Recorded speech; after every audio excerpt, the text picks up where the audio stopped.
എല്ലാവർക്കും നമസ്കാരം. ഞാൻ ശ്രീകുട്ടി അലക്സ്. ചലഞ്ചർ ആപ്പിന്റെ യൂട്യൂബ് ചാനലിലേക്ക് എല്ലാവർക്കും സ്വാഗതം.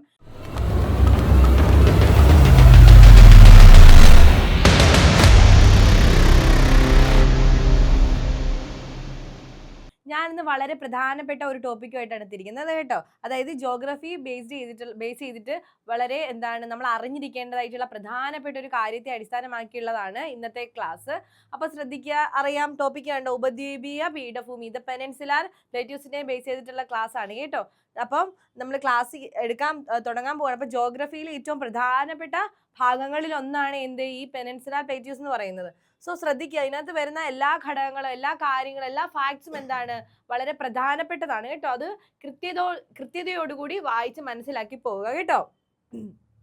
നോക്കിയേ, ഇപ്പൊ ഞാനിത് ക്വസ്റ്റ്യൻ ആൻഡ് ആൻസർ വൈസിലാണ് ചെയ്തിരിക്കുന്നത്, ക്ലാസ് തയ്യാറാക്കിയിരിക്കുന്നത്. കാരണം നമുക്ക് പഠിക്കാനായിട്ട് എളുപ്പം എന്നുള്ള രീതിക്കാണ് കേട്ടോ ഈ ഒരു രീതി ഫോളോ ചെയ്യുന്നത്. അപ്പൊ ശ്രദ്ധിക്കുക, ആദ്യത്തെ ഭാഗം നോക്കിയേ. ഉത്തര മഹാസമതലത്തിനും അതുപോലെ തന്നെ തീരസമതലത്തിനും ഇടയിൽ സ്ഥിതി ചെയ്യുന്ന ഭൂപ്രദേശമാണ് ഏത് പേര് അറിയപ്പെടുന്നത്? ദ പെനിൻസുലാർ പ്ലേറ്റ്യൂ അഥവാ ഉപദ്വീപീയ പീഠഭൂമി എന്ന് അറിയപ്പെടുന്നത്. എന്താണ്? ഉത്തര മഹാസമതലത്തിനും അതുപോലെ തന്നെ തീരസമതലത്തിനും ഇടയിൽ സ്ഥിതി ചെയ്യുന്നിട്ടുള്ള ആ ഭൂപ്രദേശത്തെ പറയുന്നതാണ് എന്ത്? ഉപദ്വീപീയ പീഠഭൂമി എന്ന് പറയുന്നത് അല്ലേ?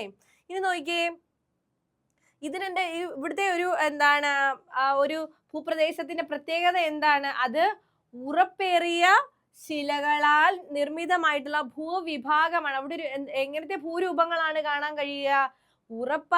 ഉറപ്പേറിയ ശിലകളാൽ നിർമ്മിതമായിട്ടുള്ള ഭൂവിഭാഗമാണ് എന്ന് പറയുന്നത് ഈ പെനിൻസുലാർ പ്ലേറ്റ്യൂസ് എന്ന് പറയുന്നത്, ഉപദ്വീപീയ പീഠഭൂമി എന്ന് പറയുന്നത്. ശ്രദ്ധിക്കുക, നദീസമതലങ്ങളിൽ നിന്നും 150 മീറ്റർ മുതൽ 600-900 മീറ്റർ വരെ ഉയരത്തിൽ സ്ഥിതി ചെയ്യുന്ന ഇന്ത്യയിലെ ഭൂവിഭാഗമാണ് ഏത്? ഉപദ്വീപീയ പീഠഭൂമി എന്ന് പറയുന്നത്. എത്രയാണ്?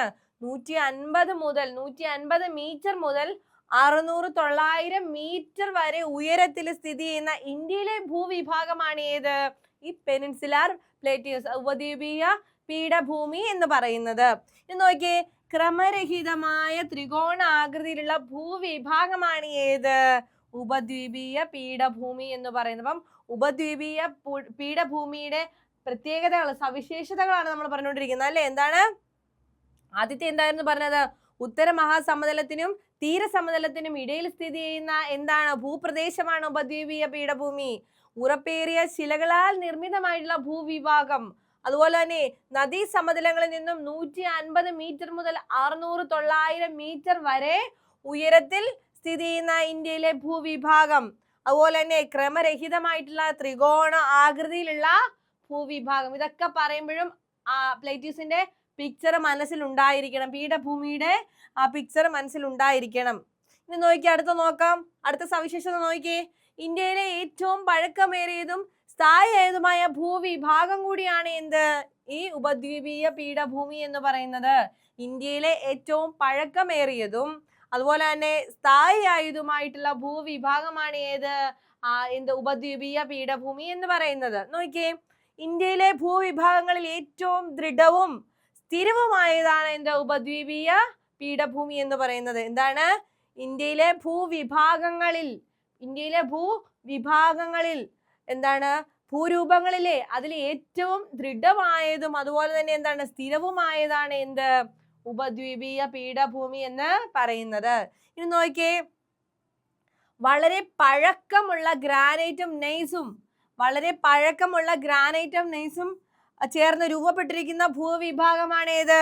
ഉപദ്വീപീയ പീഠഭൂമി. അപ്പൊ ഉപദ്വീപീയ പീഠഭൂമിയുടെ സവിശേഷതകൾ, പ്രധാനപ്പെട്ട ഫാക്ട്സ് ആണ് നമ്മൾ പറഞ്ഞുകൊണ്ടിരിക്കുന്നത്. ലാസ്റ്റ് എന്താണ് പറഞ്ഞു നിർത്തിയത്?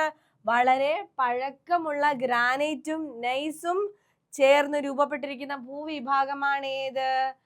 പെനിൻസുലാർ പ്ലേറ്റ്യൂസ് അഥവാ ഉപദ്വീപീയ പീഠഭൂമി എന്ന് പറയുന്നത്. അടുത്ത നോക്കിയേ, ഇന്ത്യയിലെ ഏറ്റവും വിസ്തൃതിയേറിയ ഭൂവിഭാഗം കൂടിയാണ് ഏത്? ഉപദ്വീപീയ പീഠഭൂമി. ഇന്ത്യയിലെ ഏറ്റവും വിസ്തൃതിയേറിയ ഭൂവിഭാഗമാണ് ഏത്? ഉപദ്വീപീയ പീഠഭൂമി എന്ന് പറയുന്നത്. ഇനി നോക്കിയേ, കാംബ്രിയൻ കാലഘട്ടം മുതൽ ഉപദ്വീപ് ഒരു ദൃഢമായ ശിലാഖണ്ഡമായിട്ട് എന്ത് ചെയ്യുന്നു? ഉയർന്നു നിൽക്കുന്നു. ശ്രദ്ധിച്ചേ, കാംബ്രിയൻ കാലഘട്ടം മുതൽ ഉപദ്വീപ് ഒരു ദൃഢമായ ശിലാഖണ്ഡമായിട്ട് എന്ത് ചെയ്യുന്നു? ഉയർന്നു തന്നെ നിൽക്കുന്നു. അപ്പൊ നമ്മള് എന്തിന്റെ സവിശേഷതകളാണ് പറഞ്ഞുകൊണ്ടിരിക്കുന്നത്? ഉപദ്വീപീയ പീഠഭൂമികളുടെ സവിശേഷതയാണ് പറഞ്ഞത്, ഫാക്ട്സ് ആണ് പറഞ്ഞുകൊണ്ടിരിക്കുന്നത് അല്ലെ.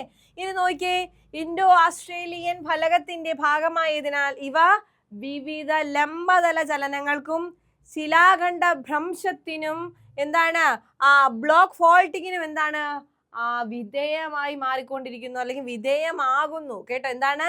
ലംബതല ചലനങ്ങൾക്കും അതുപോലെ തന്നെ എന്താണ് ശിലാഖണ്ഡ ഭ്രംശത്തിനും ബ്ലോക്ക് ഫോൾട്ടിങ്ങിനും എന്തായിട്ട് എന്തിനു വേണ്ടിയിട്ടാ ഇതിനൊക്കെ കാരണമായി തീരുന്നുണ്ട്. എന്ത്? ഇൻഡോ ഓസ്ട്രേലിയൻ ഫലകത്തിന്റെ ഭാഗമായതിനാൽ ഇവ എന്താണ് വിവിധ ലംബതല ചലനങ്ങൾക്കും അതുപോലെ തന്നെ ശിലാഖണ്ഡ ഭ്രംശത്തിനും ബ്ലോക്ക് ഫോൾട്ടിങ്ങിനും എന്താണോ വിധേയമായിക്കൊണ്ടിരിക്കുന്നു. ഏത്? ഈ ഒരു ഉപദ്വീപീയ പീഠഭൂമി എന്ന് പറയുന്നത് എന്തിന്റെ ഭാഗമാണ്?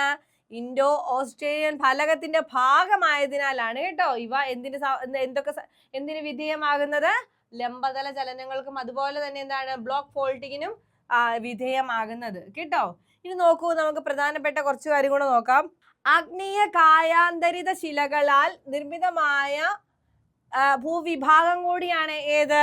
ഉപദ്വീപീയ പീഠഭൂമി എന്ന് പറയുന്നത്. എന്താണ്? ആഗ്നേയ കായാന്തരിക ശിലകളാൽ നിർമ്മിതമായ ഭൂവിഭാഗം കൂടിയാണ് ഏത്? ഉപദ്വീപീയ പീഠഭൂമി. എന്താണ്? ആഗ്നേയ കായാന്തരിത ശിലകളാൽ നിർമ്മിതമായിട്ടുള്ള ഭൂവിഭാഗമാണ് ഏത്? ഉപദ്വീപീയ പീഠഭൂമി എന്ന് പറയുന്നത്. ഏതാണ്? ആഗ്നേയ കായാന്തരിക ശിലകളാൽ നിർമ്മിതമായിട്ടുള്ള ഭൂവിഭാഗം.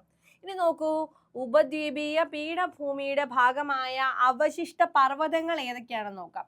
ഉപദ്വീപീയ പീഠഭൂമിയുടെ ഭാഗമായിട്ടുള്ള അവശിഷ്ട പർവ്വതങ്ങൾ ഏതൊക്കെയാണെന്ന് നോക്കിയേ, ശ്രദ്ധിച്ചേ.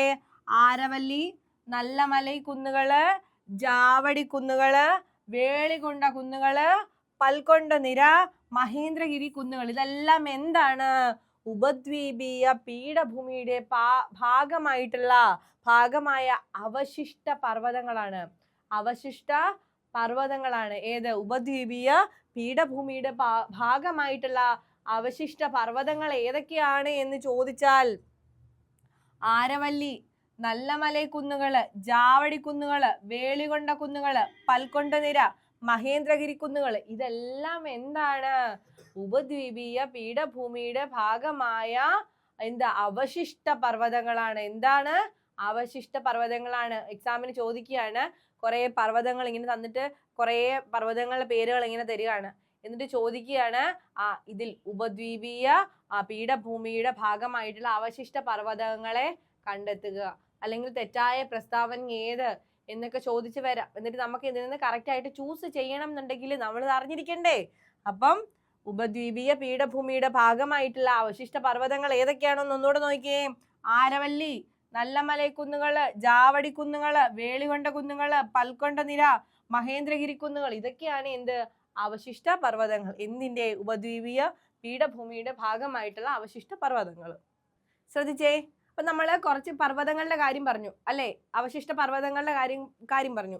അപ്പൊ ഈ പേരുകൾ പറഞ്ഞു. ഇനി നോക്കിയേ, ഇവ എന്തിന് കാരണമാകുന്നുണ്ട്? ഇപ്പോഴും അന്തർജന്യവും ബാഹ്യജന്യവുമായിട്ടുള്ള ബലങ്ങളുടെ പരസ്പര പ്രവർത്തനങ്ങൾക്ക് വിധേയമാവുകയും, എന്താണ്? അന്തർജന്യവും ബാഹ്യജന്യവുമായിട്ടുള്ള ബലങ്ങളുടെ പരസ്പര പ്രവർത്തനങ്ങൾക്ക് വിധേയമാവുകയും അതിലൂടെ എന്താണ്? അതിലൂടെ എന്ത് സംഭവിക്കുന്നുണ്ട്? ഭ്രംശം സംഭവിക്കുന്നുണ്ട്, വലന സംഭവിക്കുന്നുണ്ട്, സമ്മർദ്ദ തലം എന്നിവയുടെ രൂപീകരണത്തിന് എന്താവുന്നു? കാരണമാവുകയും ചെയ്യുന്നു. അപ്പം ഈ പർവ്വത പ്രദേശങ്ങളാണ് ഏത് പേരിൽ അറിയപ്പെടുന്നത്? അറിയപ്പെടുന്നതല്ല, ഈ പർവ്വത പ്രദേശങ്ങള് ടെക്ടോണിക് ജന്യങ്ങളാണ് എന്നാണ് പറയുക. ടെക്ടോണിക് ജന്യങ്ങളാണ് എന്നാണ് പറയുക. കാരണം എന്താണ്? ഇവ എന്തിന് കാരണമാകുന്നുണ്ട്? നമ്മൾ നേരത്തെ കണ്ട പർവ്വത പ്രദേശങ്ങൾ എന്തിന് കാരണമാകുന്നുണ്ട്? അന്തർജന്യവും ബാഹ്യജന്യവുമായിട്ടുള്ള ബലങ്ങളുടെ പരസ്പര പ്രവർത്തനങ്ങൾക്ക് വിധേയമാവുകയും എന്തിന്?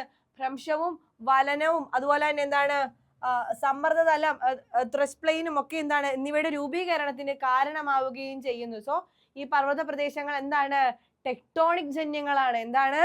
ടെക്ടോണിക് ജന്യങ്ങളാണ്. അപ്പൊ ഇതൊക്കെ ഒന്ന് പ്രധാനപ്പെട്ട സ്റ്റേറ്റ്മെന്റുകളാണ് കേട്ടോ. ഇതൊക്കെ ഒന്ന് കൃത്യമായിട്ട് വായിച്ചു വെക്കണേ. അപ്പൊ ഇങ്ങോട്ട് നോക്കിയേ, ഉപദ്വീപീയ പീഠഭൂമിയുടെ ഭാഗമായിട്ടുള്ള പ്രധാനപ്പെട്ട പർവ്വത നിരകൾ ഏതൊക്കെയാണ്? അപ്പോൾ നമ്മൾ അവശിഷ്ട പർവ്വത നിരകൾ കണ്ടു അല്ലെ. അതുപോലെ തന്നെ എന്താണ് ഉപദ്വീപീയ പീഠഭൂമിയുടെ ഭാഗമായിട്ടുള്ള പ്രധാന പർവ്വത നിരകൾ ഏതാന്ന് നോക്കിയേ. ആരവല്ലി ഉണ്ട്, ആരവല്ലി, വിദ്യാസാത്പുര, അതുപോലെ തന്നെ പശ്ചിമഘട്ടം, പൂർവഘട്ടം. ഇതൊക്കെ എന്താണ്? ഉപദ്വീപീയ പീഠഭൂമിയുടെ പ്രധാനപ്പെട്ട പർവ്വത നിരകളാണ് കേട്ടോ. ഇനി നോക്കിയേ, ഉപദ്വീപീയ പീഠഭൂമിയുടെ വിസ്തൃതി എത്രയാണ്? ഏകദേശം 15 ലക്ഷം ചതുരശ്ര കിലോമീറ്റർ ആണ് കേട്ടോ. ഏകദേശം 15 ലക്ഷം ചതുരശ്ര കിലോമീറ്റർ ആണ് ഉപദ്വീപീയ പീഠഭൂമിയുടെ വിസ്തൃതി എന്ന് പറയുന്നത്. വിസ്തൃതി എന്ന് പറയുന്നത് എത്രയാണ്? അത് ഏകദേശം 15 ലക്ഷം ചതുരശ്ര കിലോമീറ്റർ ആണ് കേട്ടോ. അതും കൂടെ ഒന്ന് ശ്രദ്ധിക്കണേ. ഇനി നോക്കി, അടുത്തത് മറ്റൊരു പ്രധാനപ്പെട്ട പോയിന്റുകളാണ് നമ്മൾ പറയാൻ പോകുന്നത്. ഉപദ്വീപീയ പീഠഭൂമിയിൽ പെടുന്ന പ്രധാനപ്പെട്ട പീഠഭൂമികൾ ഏതൊക്കെയാണെന്നുള്ളതാണ് കേട്ടോ. വളരെ പ്രധാനപ്പെട്ടതാണ്. ഹസാരിബാഗ് പീഠഭൂമി, പലാമു പീഠഭൂമി, റാഞ്ചി പീഠഭൂമി, മാൾവ പീഠഭൂമി, കോയമ്പത്തൂർ പീഠഭൂമി, കർണാടക പീഠഭൂമി. ഇത് വളരെ പ്രധാനപ്പെട്ടതാണ് കേട്ടോ. ഒരു ഓർഡറിൽ കൃത്യമായിട്ട് അങ്ങ് പഠിച്ചു വെക്കുക. കുറെ പീഠഭൂമികൾ തന്നിട്ട് ഇത് അതിനകത്ത് വേറെ നമ്മൾ അവശിഷ്ട പർവ്വതങ്ങളൊക്കെ നമ്മൾ കണ്ടില്ലേ. അപ്പൊ അതിനകത്തൊക്കെ പേരുകൾ വന്നിട്ട് ഏതെങ്കിലുമൊക്കെ കുറെ കൺഫ്യൂസിങ് ആയിട്ടുള്ള പേരുകൾ വന്നിട്ട് ഇതിൽ നിന്ന് കൃത്യമായിട്ടുള്ളത് ചൂസ് ചെയ്യാന്ന് പറഞ്ഞിട്ട് നമുക്കൊരു ക്വസ്റ്റ്യൻ വന്നു കഴിഞ്ഞാൽ നമുക്ക് കൃത്യമായിട്ട് അറിയണ്ടേ. അപ്പൊ നോക്കി, ഉപദ്വീപീയ പീഠഭൂമിയിൽ ഉൾപ്പെടുന്ന പ്രധാന പീഠഭൂമികൾ ഏതൊക്കെയാണ്? ഹസാരിബാഗ് പീഠഭൂമി, പലാമു പീഠഭൂമി, റാഞ്ചി പീഠഭൂമി, മാൾവ പീഠഭൂമി, കോയമ്പത്തൂർ പീഠഭൂമി, അതുപോലെ തന്നെ കർണാടക പീഠഭൂമി കേട്ടോ. അപ്പം ഇതൊക്കെയാണ് പ്രധാനപ്പെട്ട പീഠഭൂമികൾ എന്ന് പറയുന്നത്. ഇനി നോക്കി, ഉപദ്വീപീയ പീഠഭൂമിയിലെ പ്രദേശത്തെ പ്രധാനപ്പെട്ട മണ്ണിനങ്ങൾ. വളരെ പ്രധാനപ്പെട്ട ഒരു ചോദ്യമാണ്. കറുത്ത മണ്ണ്, ചെമ്മണ്ണ്, ലാറ്ററൈറ്റ് മണ്ണ്. ഉപദ്വീപീയ പീഠഭൂമി പ്രദേശത്തെ പ്രധാന മണ്ണിനങ്ങൾ ഏതൊക്കെയാണ്? കറുത്ത മണ്ണ്, ചെമ്മണ്ണ്, ലാറ്ററൈറ്റ് മണ്ണ്. അടുത്ത് നോക്കിയേ, ഉപദ്വീപീയ പീഠഭൂമിയിലെ പ്രധാന നൈസർഗിക സസ്യജാലമാണ് കേട്ടോ. നൈസർഗിക സസ്യജാലം. ഉപദ്വീപീയ പീഠഭൂമിയിലെ പ്രധാന നൈസർഗിക സസ്യജാലം ഏതാണ്? അത് ഉഷ്ണമേഖല ഇലപൊഴിയും വനം. എവിടെയാ? ഉദാ, തേക്ക്, സാൽ, ചന്ദനം. ഏതൊക്കെയാണ്? തേക്ക്, സാല്, ചന്ദനം, നെല്ലി. ഇതൊക്കെയാണ് ഉപദ്വീപീയ പീഠഭൂമിയിലെ പ്രധാന നൈസർഗിക സസ്യജാലം കേട്ടോ. ഇനി നോക്കിയേ, മറ്റൊരു പ്രധാനപ്പെട്ട ഫാക്ട്സ് നോക്കാം. ഉപദ്വീപീയ പീഠഭൂമിയിലെ പ്രധാന ധാതു വിഭാഗങ്ങൾ. നമ്മൾ മണ്ണ് കണ്ടുല്ലേ, കറുത്ത മണ്ണ്, ചെമ്മണ്ണ്, ലാറ്ററൈറ്റ് മണ്ണൊക്കെ നമ്മൾ കണ്ടു. അതുപോലെ തന്നെ നമ്മൾ കണ്ടു സസ്യജാലങ്ങൾ, തേക്ക്, നെല്ലിയൊക്കെ നമ്മൾ കണ്ടു. ഇനി നോക്കൂ, ഉപദ്വീപീയ പീഠഭൂമിയിലെ പ്രധാനപ്പെട്ട ധാതു വിഭവങ്ങൾ ഏതൊക്കെയാണ്? ഇരുമ്പയിര്, കൽക്കരി, മാംഗനീസ്, ദെൻ ബോക്സൈറ്റ്, ചുണ്ണാമ്പുകല്ല്. ഏതൊക്കെയാണ്? ഇരുമ്പയിര്, കൽക്കരി, മാംഗനീസ്, ബോക്സൈറ്റ്, ചുണ്ണാമ്പുകല്ല്. ഇതൊക്കെയാണ് പ്രധാനപ്പെട്ട ധാതു വിഭവങ്ങൾ. ഇനി നോക്കിയേ, ഉപദ്വീപീയ പീഠഭൂമിയിൽ കൃഷി ചെയ്യുന്ന പ്രധാന കാർഷിക വിളകൾ ഏതൊക്കെയാണ്? അത് പരുത്തി. വളരെ പ്രധാനപ്പെട്ടതാണ് കേട്ടോ. പരുത്തി, പയറുവർഗ്ഗങ്ങൾ, നിലക്കടല, കരിമ്പ്, ചോളം, റാഗി, മുളക്. ഇപ്പൊ ഒരു ചോദ്യം ചോദിക്കുകയാണ്, ഉപദ്വീപീയ പീഠഭൂമിയിൽ കൃഷി ചെയ്യുന്ന പ്രധാന കാർഷിക വിളകൾ ഏതൊക്കെ എന്ന് ചോദിച്ചിട്ട് കുറെ വിളകളുടെ പേര് തന്നാൽ കൃത്യമായിട്ട് നമുക്ക് ഓപ്ഷൻസ് ചൂസ് ചെയ്യാൻ സാധിക്കണം. അപ്പൊ ഏതൊക്കെയാണ് ശരിയായിട്ടുള്ള ഉത്തരം? പരുത്തി, അതുപോലെ തന്നെ പയറുവർഗ്ഗങ്ങള്, നിലക്കടല, കരിമ്പ്, ചോളം, റാഗി, മുളക്. ഇവയാണ് ഉപദ്വീപീയ പീഠഭൂമിയിൽ കൃഷി ചെയ്യുന്ന പ്രധാന വിളകൾ. അപ്പൊ നമ്മള് മണ്ണ് കണ്ടു. ഉപദ്വീപീയ പീഠഭൂമിയിലെ ഏത് തരത്തിലുള്ള മണ്ണിനങ്ങളാണ്? കറുത്ത മണ്ണ്, ലാറ്ററൈറ്റ് മണ്ണ്, ചെമ്മണ്ണൊക്കെയാണ് അല്ലേ. അതുപോലെ തന്നെ സസ്യജാലങ്ങൾ നമ്മൾ കണ്ടു. അതിനുശേഷം പ്രധാന ധാതുക്കൾ കണ്ടു. അതിനുശേഷം നമ്മൾ കണ്ട എന്താണ്? പ്രധാനപ്പെട്ട വിളകള്. ഇനി നമ്മൾ നോക്കാൻ പോകുന്നത് നോക്കിയേ, ഏറ്റവും പ്രധാനപ്പെട്ടത്. അതുപോലെ തന്നെ ഉപദ്വീപീയ പീഠഭൂമിയിലെ ജനങ്ങളുടെ പ്രധാന തൊഴിൽ മേഖലകള്. ആദ്യം നമ്മള് മണ്ണിനം കണ്ടു, അതുപോലെ തന്നെ സസ്യജാലം കണ്ടു, പിന്നെന്താണ്? വിളകൾ കണ്ടു, ധാതുക്കൾ കണ്ടു. ഇനി അടുത്ത് നമ്മൾ നോക്കാൻ പോകുന്നത് ഉപദ്വീപീയ പീഠഭൂമിയിലെ ജനങ്ങളുടെ പ്രധാനപ്പെട്ട തൊഴിൽ. അപ്പൊ നമ്മൾ ഇത്രയും കണ്ടു അല്ലെ. വിളകൾ കണ്ടു, ധാതുക്കൾ കണ്ടു, അതുപോലെ തന്നെ മണ്ണിനങ്ങൾ. ഇതിനെ ബേസ് ചെയ്തിട്ടായിരിക്കും അല്ലെ അവരുടെ തൊഴിൽ ഉണ്ടാവുക. നോക്കിയേ, കൃഷി. കൃഷി ഉണ്ടാവും ഉറപ്പായിട്ടും. അതുപോലെ തന്നെ ഖനനം ഉണ്ടാവും ഉറപ്പായിട്ടും അല്ലേ? അതുപോലെ ധാതു അധിഷ്ഠിതമായിട്ടുള്ള വ്യവസായങ്ങൾ. അപ്പം ഇത് മൂന്നും ആയിരിക്കും കാണുക അല്ലേ? കാരണം നമ്മൾ കണ്ടു ഉപദ്വീപീയ പീഠഭൂമിയിലെ പ്രധാനപ്പെട്ട ധാതുക്കൾ നമ്മൾ കണ്ടു അല്ലേ? അപ്പം ധാതു അധിഷ്ഠിതമായിട്ടുള്ള വ്യവസായങ്ങള്, ഖനനം, കൃഷി ഇതൊക്കെ ആയിരിക്കും ഈ ഒരു തരത്തിലുള്ള തൊഴിലുകൾക്കായിരിക്കും ആര് മുൻതൂക്കം കൊടുക്കുക? ഉപദ്വീപീയ പീഠഭൂമിയിലെ ജനങ്ങളുടെ പ്രധാന തൊഴിലാവുക അല്ലെ? അതിനായിരിക്കും ഒരു മുൻഗണന കൊടുക്കുക. കാരണം എന്താണ്?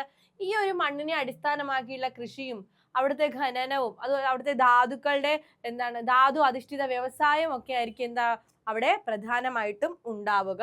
അപ്പൊ നമ്മൾ അങ്ങനെ പഠിച്ചു വെക്കുക കേട്ടോ. ഇനി നോക്കിയേ, ഉപദ്വീപീയ പീഠഭൂമിയിലെ പ്രധാന ധാതു വിഭാഗങ്ങൾ ഏതൊക്കെയാണെന്ന് നമ്മൾ പറഞ്ഞു അല്ലേ? ഇനി നോക്കിയേ, ഉപദ്വീപീയ പീഠഭൂമിയിലെ കൃഷി ചെയ്യുന്ന പ്രധാന കാർഷിക വിളകളും ഏതൊക്കെയാണെന്ന് നമ്മൾ പറഞ്ഞായിരുന്നു. പയറുവർഗ്ഗങ്ങൾ, നിലക്കടല, കരിമ്പ്, ചോളം, റാഗി, മുളക് ഇതൊക്കെയാണ് പ്രധാനപ്പെട്ട വിളകൾ എന്ന് നമ്മൾ പറഞ്ഞു. ഇതിനെ അടിസ്ഥാനമാക്കിയായിരിക്കും എന്തുണ്ടാവുക? അവരുടെ കൃഷി തൊഴിലും ഉണ്ടാവുക. അപ്പം തൊഴിൽ ഏതൊക്കെയായിരിക്കും? കൃഷി ഉണ്ടാവും, ഖനനം ഉണ്ടായിരിക്കും, ധാതു അടിസ്ഥാനമായിട്ടുള്ള വ്യവസായങ്ങളും ഉണ്ടായിരിക്കും. ഇത്രയുമാണ് ഉപദ്വീപീയ പീഠഭൂമിയെ അടിസ്ഥാനമാക്കിയുള്ള അടിസ്ഥാന വിവരങ്ങൾ കേട്ടോ. അത് ബേസിക് ആയിട്ടുള്ള നോളജ് ആണ്, നമുക്കുണ്ടാവേണ്ട ബേസിക് ആയിട്ടുള്ള നോളജ് ആണ് എന്ന് പറയുന്നത് ഈ കാര്യങ്ങൾ എന്ന് പറയുന്നത്. ഇപ്പൊ നമ്മൾ ഉപദ്വീപീയ പീഠഭൂമിയുടെ സവിശേഷതകൾ പറഞ്ഞു. ഉപദ്വീപീയ അവശിഷ്ട പർവ്വതങ്ങൾ ഏതൊക്കെയാണ്, പ്രധാനപ്പെട്ട ഉപദ്വീപീയ പീഠഭൂമികൾ ഏതൊക്കെയാണ്, അതുപോലെ തന്നെ ധാതു വിഭാഗങ്ങള്, വിളകള്, പിന്നെന്താണ് നമ്മൾ പറഞ്ഞത്, പ്രധാനപ്പെട്ട മണ്ണിനങ്ങള്, സസ്യജാലങ്ങൾ, ഇതെല്ലാം നമ്മൾ പറഞ്ഞു പോയി അല്ലേ? ഇതൊക്കെ വളരെ പ്രധാനപ്പെട്ട കാര്യങ്ങളാണ് അല്ലെ? അപ്പം ഇതുപോലെയുള്ള ക്ലാസ്സുകൾ നമുക്കറിയാം ഇനി വരുന്ന എക്സാംസിന്, ഡിഗ്രി ലെവൽ പ്രിലിംസിനൊക്കെ ധാരാളം ചോദിക്കും. ജോഗ്രഫി ബേസ് ചെയ്ത് ധാരാളം ചോദ്യങ്ങൾ വരാനുള്ള സാധ്യതകൾ വളരെ കൂടുതലാണ്. അപ്പം ഇത്തരം കാര്യങ്ങൾ കൃത്യമായിട്ട് പഠിച്ചു വെക്കുക കേട്ടോ. അപ്പം ഇതുപോലെയുള്ള ക്ലാസ്സുകളുമായിട്ട് ഞാൻ ഇനിയും